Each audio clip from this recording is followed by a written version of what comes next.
Vinny is not only going to be president of the California Association of School Counselors next year, but he's a member of the National Advisory Board of the Human Rights Campaign and Welcoming Schools Initiative, and is on the board of the Sesh Walsh Foundation.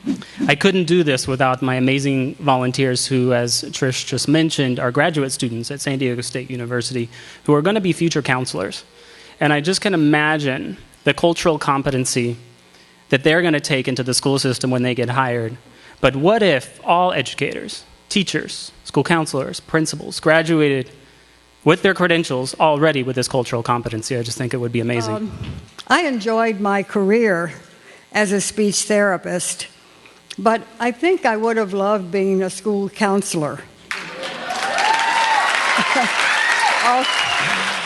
I feel like a kid at his first sci-fi convention being applauded by superheroes, because that's what I'm surrounded by tonight, superheroes.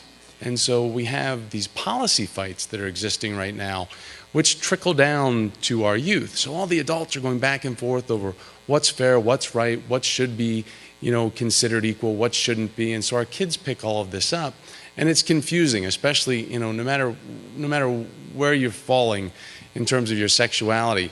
Going through puberty sucks. On behalf of Secretary Duncan and the United States Department of Education, thank you for the opportunity to speak with you today. I am personally honored to be here, so I can thank you for your leadership, for your advocacy, for your commitment to making sure that our kids are safe and improving outcomes for our kids. And for the first time ever in the history of Texas, the bully is the one required to be removed from the classroom if it warrants, instead of the target. To me, every no leads to a potential yes. And I cannot stop. I know for a fact I gave YouTube and NBC hell. Just for not looking like what I should. Supporting students, saving lives. That's what it always is. How perfect. How perfect. Because that's what our focus must always be. Always. Get good, solid, comprehensive programs into our schools to make sure that all kids have equity and access.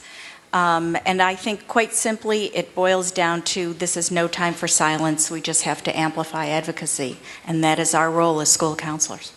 And I am very grateful to have been here. This is life-altering. Where young people can call us 24/7. That's any day of the week, any hour of the day, to talk to a trained counselor.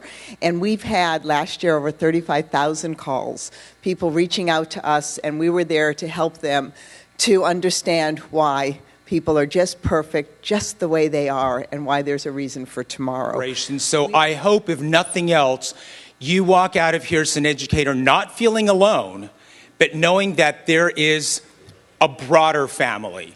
And my friend was right. You are our family. We're our family here, and we need to look at each other this way. This is such a wonderful organization. We shouldn't need organizations like this. Humans should just know, we're taught like when we're 2 years old to play nice, be nice to others, treat everybody as you would want to be treated.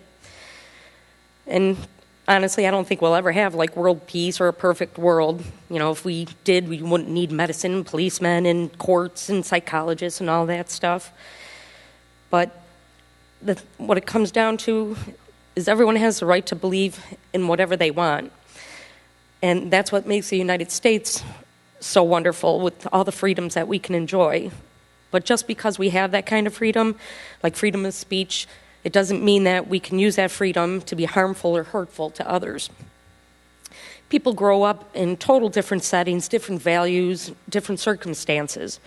And when you factor in all those differences, there's no way that we can ever see eye to eye all the time, let alone any time. Like, if there's a kid in your class who's crying, you should probably try and see what's wrong and not embarrass them on a daily basis in front of the entire class.